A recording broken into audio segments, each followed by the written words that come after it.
Chapter 9. Oftentimes, when children are in trouble, you'll hear people say that it is all because of low self-esteem. Low self-esteem is a phrase which here describes children who do not think much of themselves. They might think that they are ugly or boring or unable to do anything correctly, or some combination of these things, and whether or not they are right.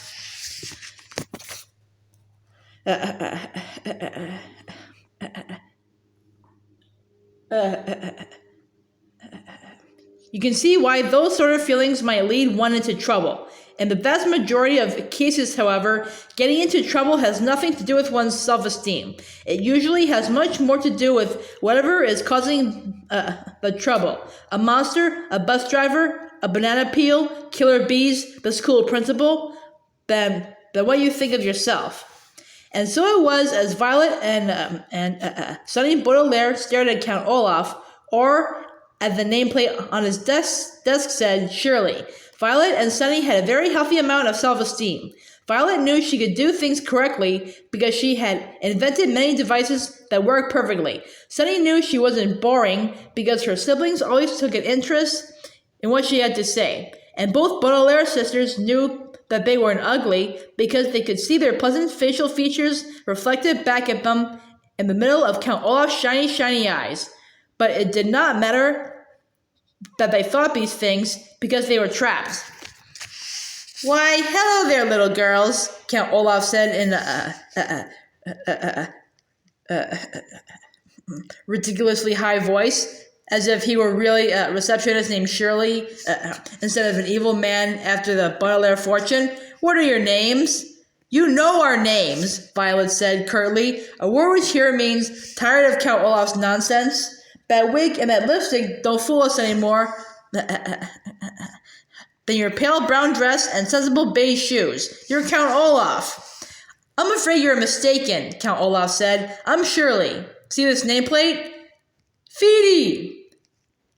Sunny shrieked, which meant, that nameplate doesn't prove anything, of course. Sunny's right, Violet said. You're not Shirley just because you have a small piece of wood with your name on it.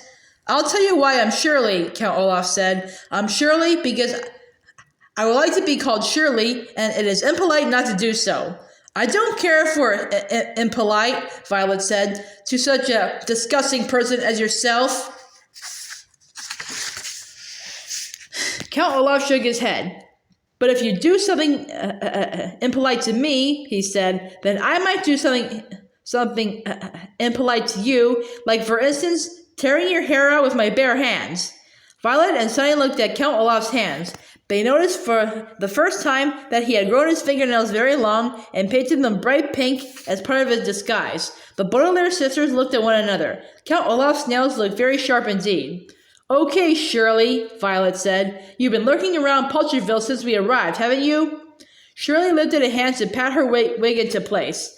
Maybe, she said, still in her foolish high voice. And you've been hiding out in the eye-shaped building this whole time, haven't you? Violet said. Shirley batted her eyes, and Violet and Sunny noticed that beneath her one long eyebrow, another identifying mark of Count Olaf, she was wearing long false eyelashes. Perhaps, she said,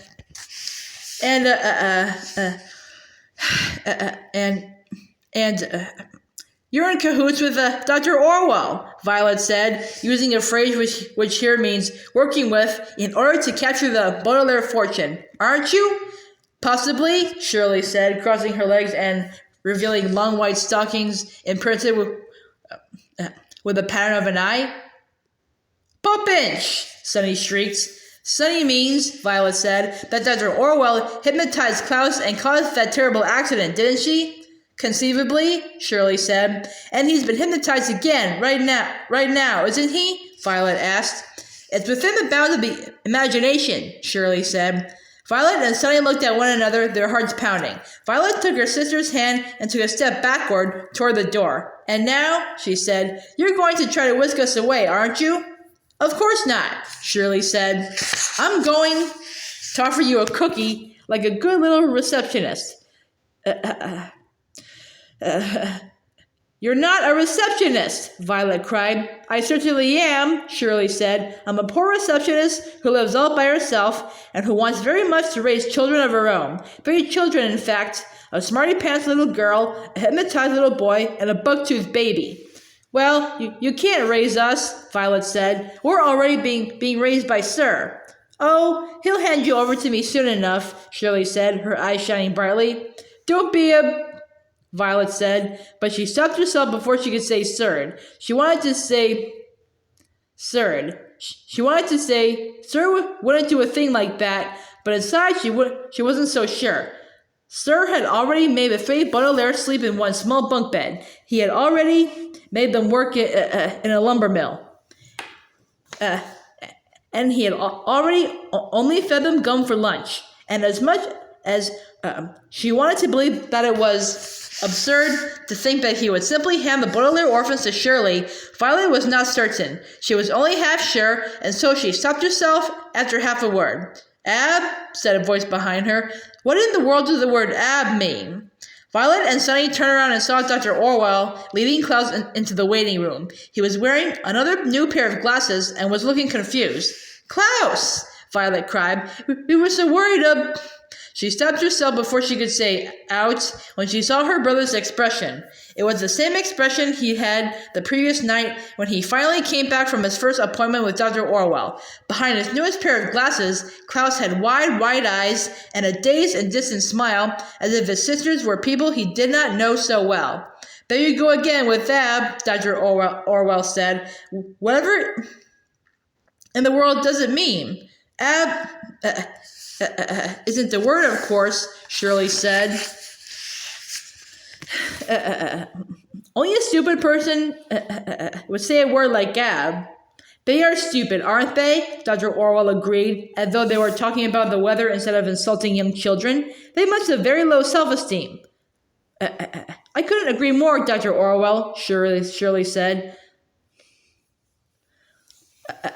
Call me Georgina, the horrible optometrist replied, winking. Now, girls, here is your brother. He's a little tired after his appointment, but he'll be fine by tomorrow morning. More than fine, in fact, much more. She turned and pointed at the door with her jeweled cane. I believe you 3 know the way out. I don't, Klaus said faintly. I can't remember coming in here. That often happens after optometry appointments, Dr. Orwell said smoothly. Now, run along, orphans. Violet took her brother by the hand and began to lead him out of the waiting room. We're really free to go? She asked, not believing it for a moment. Of course, Dr. Orwell said, but I'm sure my receptionist and I will see you soon. After all, Klaus seems to have gotten very clumsy lately. He's always causing accidents. Rubbish! Sunny shrieked. She probably meant, they're not accidents, they're the results of hypnotism. But the adults paid no attention. Dr. Orwell merely stepped out of the doorway and Shirley wiggled her pink fingers at them in a scrawny wave. Toodaloo, orphans, Shirley said. Klaus looked at Sunny and waved. Klaus looked at Shirley and waved back as Violet and Sunny led him by the hand out of the waiting room. How could you wave to her? Violet hissed to her brother as they walked back down the hallway. She seems like a nice lady, Klaus said, frowning. I know I met her somewhere before. Ballywhat, Sunny shrieked, which undoubtedly meant she's Count Olaf in disguise. If you say so, Klaus said vaguely. Oh, Klaus, Violet said miserably. Sunny and I wasted time arguing with Shirley when we should have been rescuing you. You've been hypnotized again, I know it. Try to concentrate, Klaus. Try to remember what happened.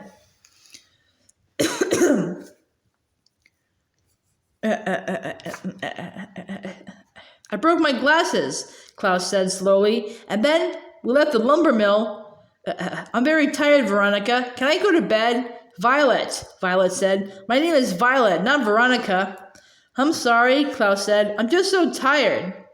Violet opened the door of the building, and the 3 orphans stepped out onto the depressing street of Paltryville. Violet and Sunny stopped and remembered when they had first reached the lumber mill after getting off the train and had seen the eye-shaped building.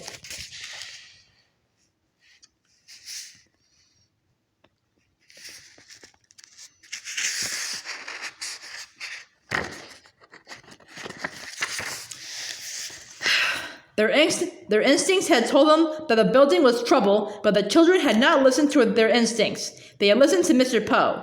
"We'd better take him to the dormitory," Violet said to Sunny. "I don't know what else we can do with Klaus in this state. Then we should tell Sir what has happened. I hope he can help us." "Curie!" Sunny agreed glumly. The sisters led their brother through the wooden gates of the mill and across the dirt-floored courtyard to the dormitory. It was almost supper time, and when the children walked inside, they could see the other employees sitting on their bunks and talking quietly among themselves. "I say you're back," one of the workers said. "I'm surprised you can show your faces around here after what you did to Phil." "Oh, come now," Phil said, and the orphans turned to see him lying down on his bunk with his leg in a cast. "Klaus didn't mean to do it. Did you, Klaus?" "Mean to do what?" Klaus asked quizzically, a word which here means because he didn't know that he caused the accident that hurt Phil's leg. "Our brother is very tired," Violet said quickly. "How are you feeling, Phil?" "Oh, perfectly fine," Phil said. "My leg hurts, but nothing else does. I'm really quite fortunate, but enough about me. There's a memo that was left for you. Foreman Takatono said it was very important." Phil handed Violet an envelope with the word Baudelaire typed on the front, just like the typed note of welcome the children had found on their first day at the mill. Inside the envelope was a note which read as follows: "Memorandum to the Baudelaire orphans. From Sir. Subject, today's accident. I have been informed that you caused an accident this morning at the mill that injured an employee and disrupted the day's work. Accidents are caused by bad workers, and bad workers are not tolerated at the Lucky Smells lumbermill. If you continue to cause accidents, I will be forced to fire you and send you to live elsewhere. I have located a nice young lady who lives in town who would be happy to adopt 3 young children. Her name is Shirley, and she works as a receptionist. If the 3 of you continue to be bad workers, I will place you under her care.